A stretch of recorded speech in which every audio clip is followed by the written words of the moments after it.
बात उत्तराखंड की। उत्तराखंड में तबाही बदस्तूर जारी है। पहले धराली, फिर देहरादून और अब चमोली में बादल फटने से भयंकर तबाही आई है। इस भयानक प्रहार में कई घर चपेटे में आ गए हैं, तो सैलाब ने अपने आगोश में कई लोगों को बहा लिया। पहाड़ों पर कुदरत के प्रहार से लगातार नुकसान हो रहा है। ऐसे में अब चमोली में आई तबाही ने कई लोगों को बेघर कर दिया है। रिपोर्ट देखिए।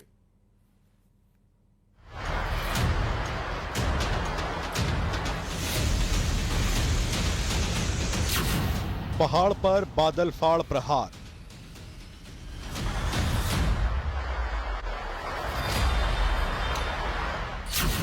तीन दिन, 2 जिले, मची तबाही।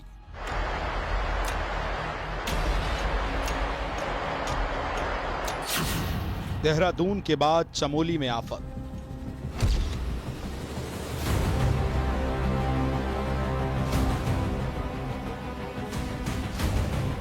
पहाड़ों पर आसमानी आफत जारी है। अभी देहरादून के सहस्त्रधारा का दर्द सिमटा ही नहीं था कि 3 दिन बाद ही चमोली में बादल फटने से तबाही मच गई। चारों तरफ मलबे के सैलाब में सब कुछ मानो खत्म सा हो गया। तेज सैलाब के सामने जो भी आया, सब कुछ उसकी आगोश में समा गया। एक एक कर तबाह करती मुसीबत भारी पड़ने लगी। चमोली के नंदानगर इलाके को कुंतरी, लगाफली और धूरमा गांव में देर रात बादल फट गया, जिसने पूरे इलाके में तबाही मचा दी। खेत, खलियान सहित 33 घर पूरी तरह बर्बाद हो गए।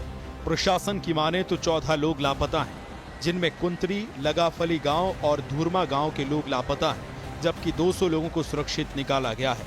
वहीं इलाके में एनडीआरएफ और एसडीआरएफ राहत बचाव के साथ लापता लोगों की तलाश में जुटी हुई है। चमोली में बादल फटने के बाद जो हालात बने हैं वो भयंकर है। पानी की तेज धार घरों में घुस गई। छोटे घर तो सैलाब में सिमट गए। यहाँ तक कई घरों को सैलाब ने अपने मलबे में पाट दिया। कई सड़कें सैलाब के चलते ध्वस्त हो गई, जिन्हें जेसीबी की मदद से ठीक किया जा रहा है।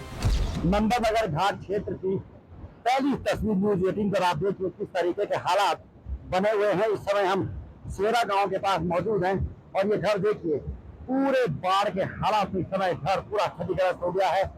ये यहाँ के मालिक हैं जो इस समय यहाँ पे पहुंचे हुए हैं, अपना सामान निकाल रहे हैं और बताया जा रहा है कि ये मोक्ष गार्ड जो है, इसमें बादल फटने के बाद पूरी तरीके से मलबा और पत्थर अभी भी आप देख सकते हैं यहाँ पे बह कर आया और उसने यहाँ पे पूरा नुकसान कर दिया है। जो यहाँ पे स्थानीय लोग हैं वो अपने घरों को शिफ्ट कर रहे हैं और जो हालात है इस समय वो बहुत ज्यादा यहाँ पे खतरनाक बने हुए हैं। वहीं बादल फटने से हुए नुकसान पर सीएम धामी ने दुख जताया। मुख्यमंत्री ने प्रशासन के साथ एनडीआरएफ और एसडीआरएफ को राहत और बचाव कार्यों में तेजी लाने के निर्देश दिए और साथ ही सीएम धामी ने राहत और बचाव कार्यों की लगातार अपडेट लेने के लिए मॉनिटरिंग भी खुद कर रहे हैं। ये लगभग 35 मकान बादल फटने से और वहाँ भारी मात्रा में मलबा आने से पूरी तरह से क्षतिग्रस्त हो गए हैं और काफ़ी सारा वहाँ दुकानों को, गौशालाओं को और लगभग 20 लोग घायल हुए हैं और लगभग 14 लोग अभी लापता हैं और 200 से भी ज़्यादा लोग कल की जो रात की आपदा चमोली जनपद में आई है उससे प्रभावित हुए। वहाँ पर सभी बचाव करने वाले दल पहुंच गए हैं। उधर गढ़वाल से बीजेपी के सांसद अनिल बलूनी लैंडस्लाइड में बाल बाल बच गए। रुद्रप्रयाग में अनिल बलूनी जिस रास्ते से जा रहे थे, उस रास्ते पर भयंकर पहाड़ गिर गया। धीरे धीरे बोल्डर की भरमार उस सड़क पर आ गई। इस दौरान अनिल बलूनी ने खुद की फिक्र किए बिना लोगों को बचाया।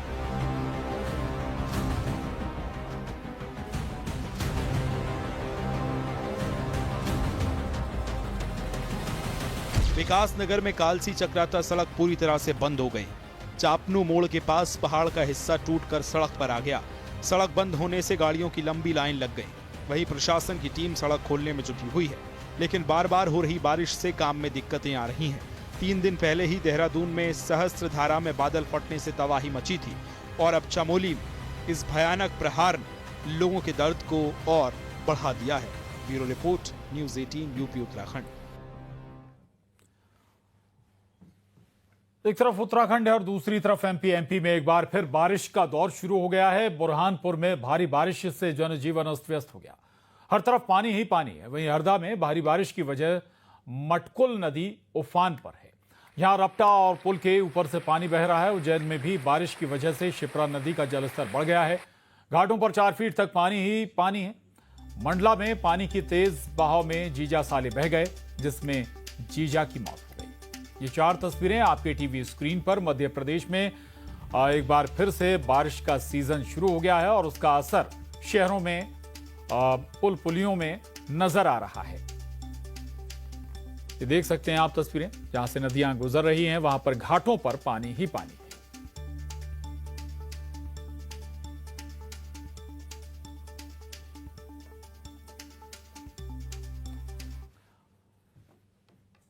और उज्जैन में शिप्रा नदी फिर से उफान पर है। बारिश की वजह से शिप्रा का जलस्तर बढ़ गया है। घाटों पर 4 फीट तक पानी भर रहा है और जिसकी वजह से घाटों के पास के मंदिरों में पानी भर गया है। लोगों को घाटों से दूर रहने की सलाह दी गई।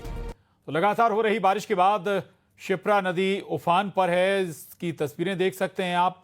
घाट लगभग डूब चुके हैं और यहां तक ये कहें कि जो कई घर हैं आसपास नदी के पास बने हुए, वहां तक पानी पहुंच रहा है। मंदिर भी पानी में डूब चुके हैं, घाट डूब चुके हैं। तस्वीरें उज्जैन से। तो शिप्रा का जलस्तर भी काफी बढ़ा हुआ है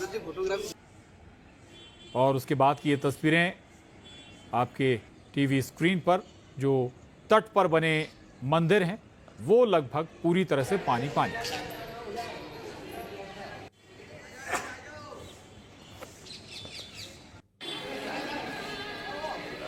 घाटों पर लगभग 4 से 5 फीट तक पानी भर चुका है और पानी न केवल घाट चल रहा है यहाँ पे शिप्रा नदी का जल स्तर काफ़ी बढ़ चुका है। मेले की रपट पे कम से कम 5 से 7 फीट पानी है। वहाँ शिप्रा तिराग दल, नगर निगम हम सब लगे हुए हैं। लोगों को सुरक्षा बोल रहे हैं कि पानी हेरा बढ़ते जा रहा, आप किनारे पे जाओ और घाट पे बैठ के स्नान करना और सब प्रकार की सेवा दे रहे हो। यहाँ पे लगे। मेरा नाम तेजा चार नाश्ता लग रहा है। उज्जैन और इंदौर के आसपास के इलाकों में हुई कल रात बारिश के बाद एक बार फिर शिप्रा का जलस्तर लगातार बढ़ने लगा है। आप देख सकते हैं ये चौथी बार है कि जब शिप्रा का जल स्तर फिर बढ़ा है और यहाँ पे जो घाट पे बने मंदिर हैं वे जो है आधे डूब चुके हैं, क्योंकि मौसम विभाग का मानना है कि अभी 2-3 दिन ऐसे ही बारिश का दौर जारी रहेगा। लेकिन इसी के साथ अभी श्राद्ध पक्ष चल रहा है। श्राद्ध पक्ष में जो श्रद्धालु आ रहे हैं उनको जो है घाट पर जो तर्पण कराने में काफ़ी समस्या का सामना करना पड़ रहा है, क्योंकि देखिए आप जिस तरीके से पानी में जो श्रद्धालु हैं उनको खड़े होकर जो है तर्पण करना पड़ रहा है, क्योंकि जगह बैठने तक की जगह नहीं है। लेकिन जहाँ जगह मिल रही है वहाँ तर्पण कराया जा रहा है, क्योंकि इसमें पंडे पुजारियों को काफ़ी समस्या का सामना करना पड़ रहा है। लेकिन अब धीरे धीरे जो है जल स्तर कम होने लगा है, तो इससे संभवतः 2 से 3 घंटे में पानी का जल स्तर कम होता है। तो जो है यहाँ पर पंडे पुजारियों को जो पूजा करा रहे हैं उनको दिक्कत का सामना नहीं करना पड़ेगा। लेकिन मौसम विभाग का मानना है कि अभी 2 से 3 ऐसे ही बारिश का दौर जारी रहेगा। अजय पटवा, न्यूज 18 मध्य प्रदेश। और अब बात बैतूल की, जहां झमाझम बारिश से हालात बिगड़ गए हैं। महाराष्ट्र बॉर्डर जैन तीर्थ मुक्तागिरी में सैलाब आया हुआ है। मंदिरों तक बाढ़ का पानी जा घुसा है। पहाड़ों पर स्थित मंदिर जाने पर रोक लगा दी गई है। पहाड़ के नीचे स्थित कई मंदिर पूरी तरह से जलमग्न हो चुके हैं और मंदिर प्रबंधन ने प्रशासन से अब मदद मांगी। ये तस्वीरें देख रहे हैं आप। ये तस्वीरें बैतूल से सामने आई हैं। लगातार हो रही बारिश के बाद हालात ऐसे हैं कि महाराष्ट्र बॉर्डर पर जैन तीर्थ मुक्तागिरी में सैलाब आ गया है। मंदिरों तक बाढ़ का पानी घुस चुका है। पहाड़ों पर स्थित मंदिर जाने पर रोक लगा दी गई है, जो मंदिर पहाड़ के नीचे हैं वो लगभग पूरी तरह से जलमग्न हो चुके हैं।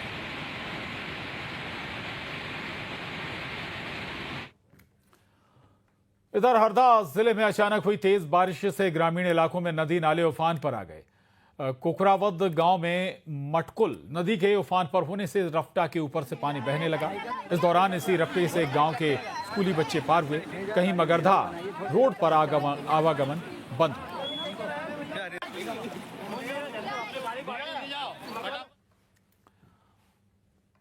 और बात इंदौर की करेंगे, जहां भारी बारिश से हालात बिगड़ गए। उफनते नाले में 8 साल का बच्चा बह गया। मौके पर पुलिस, एसडीआरएफ की टीम कड़ी मशक्कत के बाद शव बरामद हुआ है। ये खबर इंदौर से है। भारी बारिश से हालात बिगड़े हुए हैं। ये तस्वीरें देख रहे हैं आप। उफनते नाले में 8 साल का एक बच्चा बह गया और एसडीआरएफ की टीम ने की कड़ी मशक्कत के बाद आखिरकार बच्चे का शव मिला।